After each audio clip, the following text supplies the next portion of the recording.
Fish on. There you go. I felt a slight tap, guys. Oh my God. It's another giant, guys. It's another giant. Oh. Where's he at? There he is. Oh my goodness gracious, guys. What's happening, guys? It's your boy Dan, right back at you again with another episode of 302 Fishing. Welcome back to the channel. Hey, if you're brand new and you're still hanging around and you haven't already done so, smash that subscribe button, click that notification bell, that way informed of all of our future episodes. Give us a big fat thumbs up if you like the video. Of course, drop a comment below. Follow us on Instagram at 302 Fishing. Let's get into this. Today, guys, is really iffy and sketchy. I don't know if you can notice or not in the back. It's kind of dark back there and it is raining. I'm trying to beat the storm by going further down south. It threw a monkey wrench into my game, this storm right here, because I wanted to go up north to a pond I've not been to in years. So we're gonna fall back onto one of the ponds you see us on a bunch of times, but I want to try a couple new baits to see if they'll work. Before we even get into that, guys, I want to give a huge shout out and a congratulations. There's a record in Delaware that just got broke yesterday, and it was held since 1972. This guy yesterday caught a 7-pound, 13-ounce chain pickerel. So Jerry Mack, if you're watching my channel, man, congratulations. I'll put a picture up right here, man. That thing is gigantic. I've never seen a pickerel that big ever in my whole life, but man, oh man, what a fish of a lifetime. But let's get down south here. Let's try to beat the storm out. Hopefully, guys, if we get lucky, we're going to get a big fat green bean back on. Today is going to be over 70 degrees, and as well tomorrow is going to be almost near 80 degrees here at the beginning of March, which should be right around the 40 and 50 degree range normally. But we're going to see if these fish are active, and we're going to see if they're willing to bite on these baits that I'm putting out on these ponds in the next couple minutes. So let me get down there and we'll figure things out. We made it down south where we need to be here. I just came from Dover, which is about a half an hour up the road here, and it is absolutely pouring up in that area right now. I don't know how long we have the fish on this pond. I would say, if I had to think about it, maybe an hour, possibly two. But once it gets down here, we're gonna have a deluge of rain dropping all over us, and we'd have to make a mad dash to the car here. So give me a couple seconds. I'm gonna grab the couple baits, get my rod, and we're gonna start casting out here, and I'll talk to you about the lures that we're getting ready to use right now. So bear with me. All right, we're gonna have another freakishly windy day, as we have been every weekend we've been coming out here. The best part about this weekend, though, is, again, it is almost 70 degrees, and all I have is my UV shirt on, and I'm happy about that, because I don't want to sit here and freeze my rear end off all day long in a windy day. It sucks. But I'm looking right here, guys, and I think we got some minnows floating around here, so we might have some luck with bass being close up to the shore, but we'll get to that in a second. I'm going to come out with one bait that I'm comfortable with and confident with, and one bait that I'm uncomfortable with and not confident with. I always like trying new things, whether it be different colors or trying just a whole new bait altogether. We are going to go ahead and first start off with the tried and true on this bait, or on this pond, I'm sorry, that we like using all the time. That's the lipless crankbait. So we're going to go with a different color that we've been using. You know, we always have the sexy shad. We've got chili crawl, delta crawl, sriracha crawl, ray sandburn, and I can't remember what the color one was the last time we were here, which is the one that literally looked like a gizzard shad. All the colors that it had, you know, silver and purple and blues. But this one right here is called Shogun Shad. It's the Googan Clutch, which we always put out here many times. But that's the color right here, and I think that's a pretty sharp color, and I think fish might gravitate to this bait right here. It's got a nice rattle to it, and the water's reasonably clear, so I know they're going to see this bait. But the one, again, I don't have confidence in. I would be willing to bet, again, checking in my videos, that we don't have one video using an actual crankbait. So this is a square bill crankbait. This is a flat banger. That's what we're gonna be using right here. That's Siracha Craw is the color. So we're gonna toss these two baits out here. We're gonna try to see if we can get some big old fish on the end of the line right here. So bear with me, let me tie them on, and let's start casting and cranking.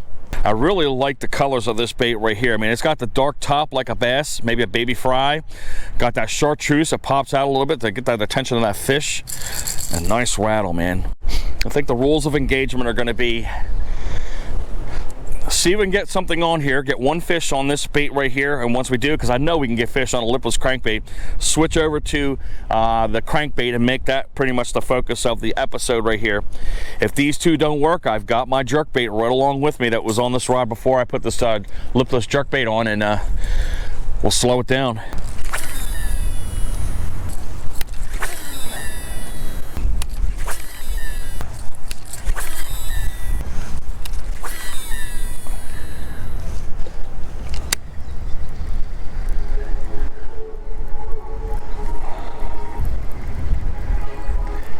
You can already start seeing things are getting dark over here.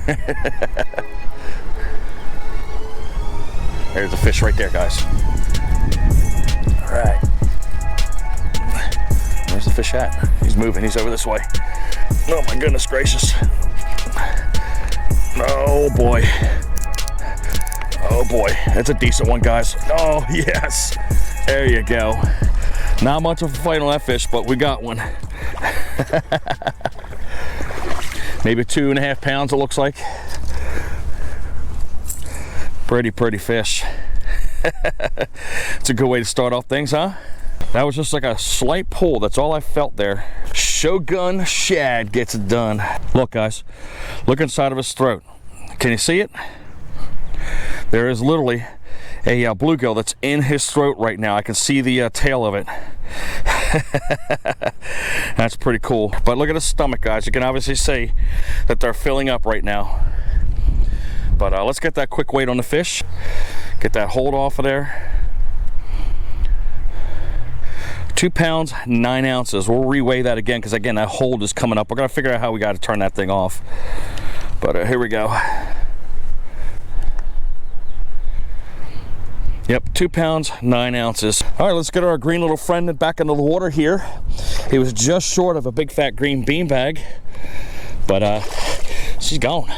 That took about 15 minutes to get that fish right there. As I told you, the lipless crankbait is always effective on this pond, and as promised, I'm gonna go ahead and take this off and then switch over to that flat banger and try that out. As I'm getting the bait out of the package, I mentioned to you the color. Siracha Craw is the color of the flat banger. It's 2.5 inches long, and it is a 1/2 ounce in weight, this particular bait. But it's like a hard knocker. But we'll get that on the end here, and we'll see what happens. All right, as I'm tightening this bait on here, my dad back in the day, man, used to love using crankbaits. I don't know why I didn't get into that stage of using this style of bait, but I just tend to avoid it because I was, back in the day, I got snagged up and got frustrated. I was one of those guys, like, troubles get hooked up on everything. But then, you know, as you mature as a fisherman, you learn that, you know, things are going to happen. You're going to lose baits, so you got to get over it. And I did. Still frustrating when you lose them, but he used to use crankbaits all the time. He was a huge user of buzz baits. That's why you see me out here all the time with buzz baits in the summer, man, because he used to kill some big ones with those buzz baits back in the day. They're not like the ones we have now, but man, that thing's got the nice looking waddle on it.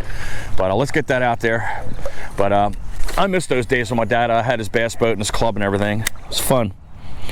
But that's where I caught the bug right there. It was my father who encouraged me to fish. But this thing's got some rock, and you can see the tip just moving here.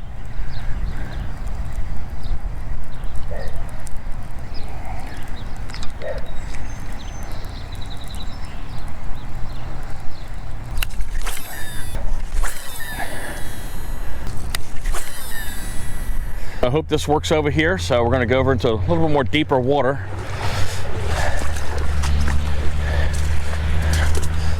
And if that doesn't work, then we'll get back onto the Shogun Shad.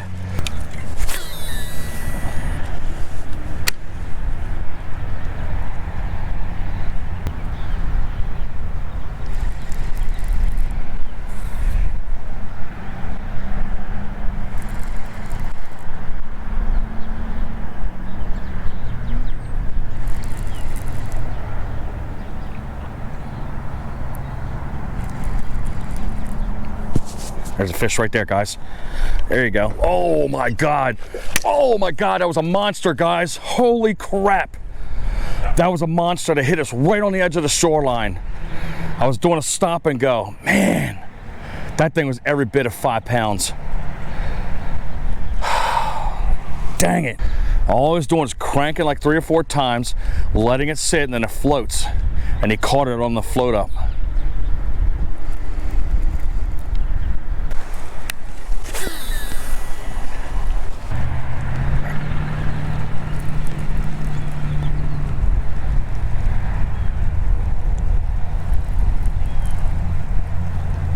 There's a fish right there, guys. Fish on. We got him. We got him. We got him. We got him. Oh. Nice. Our first crankbait fish, guys. All right. There we go, guys. That's the one that was beating up on us, man. That thing is short and stout. He got that crankbait in there pretty good. All right, we're gonna have to lay this one down so we don't get all jacked up with the crankbait.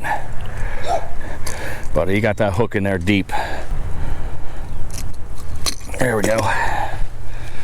Again, like I said, man, that thing was banging up on that bait fiercely over here on the left-hand side, and then I caught him right in front of the branches right here. But look how fat and stout this thing is, man. I'd say about 1.5 pounds. But let's get her going here. And she's going. I was doing a slow, steady crank, but then I was doing a crank, let it stop, and again, letting it float up. And that's what he was reacting on, was that stop right there, that pause. It's not, again, no different than using a jerk bait. But good thing we're sticking out the rain here, because again, it looks like it's a passing little cloud that went by, and the rain is easing up a little bit. I got a feeling that's a separate fish right there, because that one right there was a giant. We'll have to look at that again when I get home and see if it was a big old body that came up there, because that one didn't feel like this one right here. But it's pretty good that I'm coming out here and getting used to baits that I'm not, again, familiar with. Like I said, the crankbait is one of those ones that I just don't use that often, so maybe I should change my thinking. I took a break for a couple seconds here. My battery died on my GoPro, but I decided I'm gonna go ahead and grab my spinning combination, and in a few minutes I'm gonna go ahead and throw out that Ned rig, and we're gonna try to toss it right out there and see if that was an actual giant that was sitting right over there. Maybe it'll come after a slow moving bait. But let's continue on with the flat banger here. I'm gonna try to work my way into the water here. Just gotta find some strong firm ground here. There we go.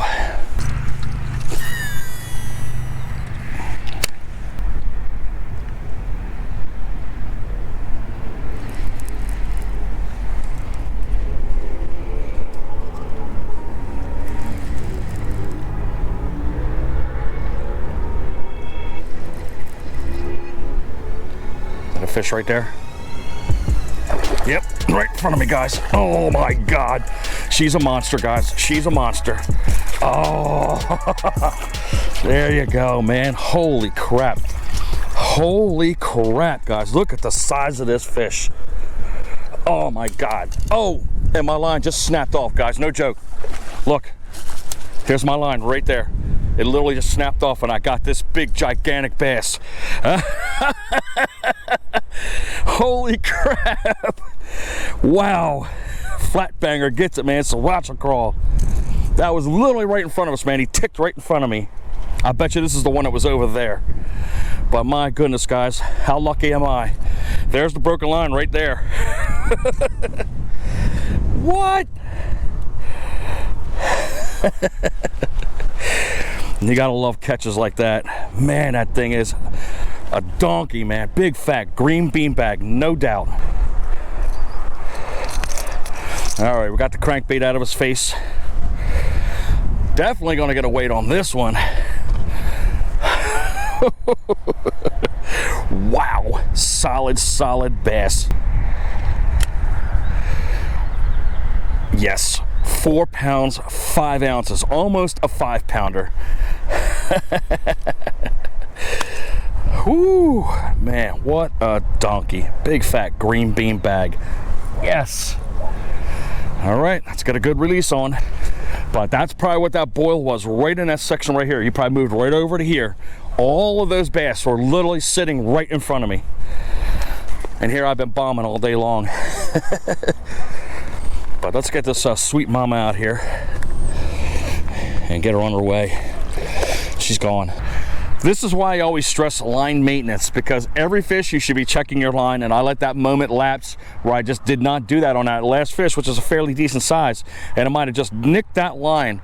But that little lapse of judgment right there of thinking the line's okay almost cost me dearly. But we were able to retrieve the fish, and again, we're going to retie and get it back out there.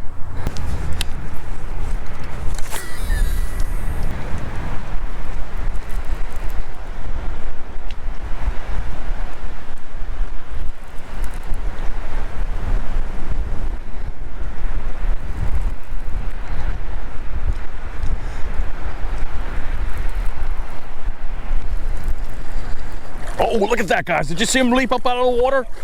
Wow. He leapt right up out of the water, man. That was crazy. Wow. He jumped right up out of the water for that bait. That was the most ridiculous hit I've ever seen in my whole life.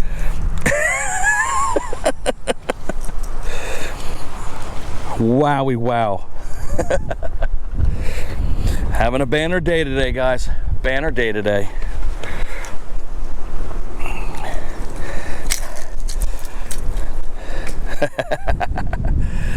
That fish was savage right there.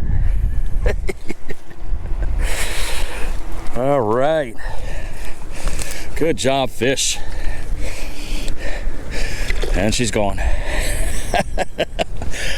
What do you think of that one, guys? Drop it down in the comment section below there. Was that a ridiculous hit or what? My favorite part, hiking. It's not like my big old butt doesn't need it. We have to shed a couple LBs, packed on a few during the winter months. It usually happens. And it's a lot harder to shed off being an old man like me. But give me a couple minutes, we'll make our way over to that final corner there and try to catch one more fish and we'll head on out. I think rather than going around these reeds right here, I'm going to try to see if I can squeak through here, because once spring comes around and these leaves come on here, it's going to be virtually impossible to go through here, but I'm going to find if there's a gap over here. Yeah, this should be good right here. I popped my way through this hole that was right here, right before the reeds that are right there. I'm sure you can see them through the trees. But usually I have to go around there and go into all of those trees and just weasel through.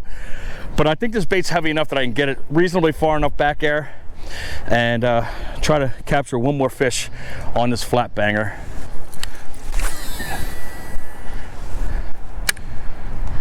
But we're gonna go ahead and do crank and stop like we were doing earlier.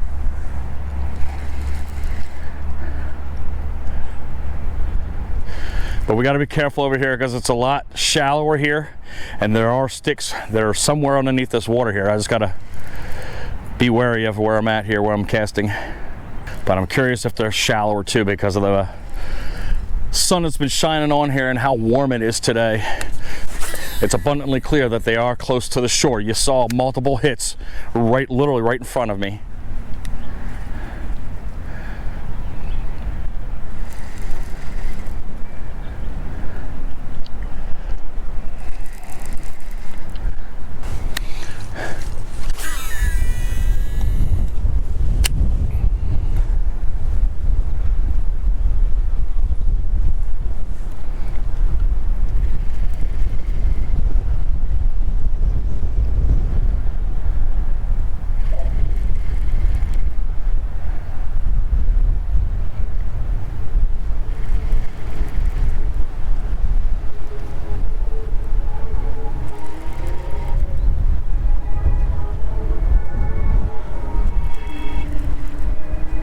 Oop, that's a fish right there, guys.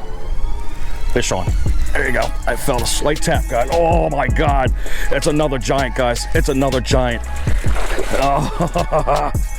Where is he at? There he is. Oh my goodness gracious, guys. Holy crap. Holy crap. Yes. Wow. That might be the biggest one of the day, guys. Wowie wow. A giant. Oh my God. Look at the gut on that thing, guys.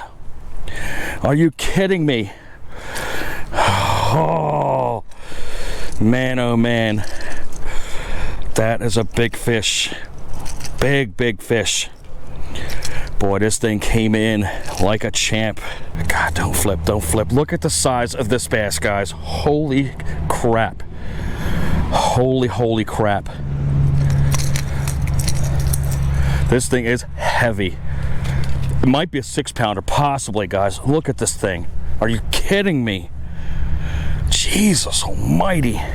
I barely felt that tick on the end of the line, guys. That's how softly these fish were hitting.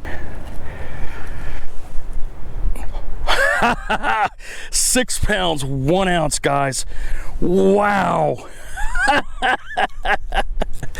Yes, the first 6-pounder of the year. I think it's been about a year since I caught a 6-pounder, guys. What an absolute beautiful fish, man.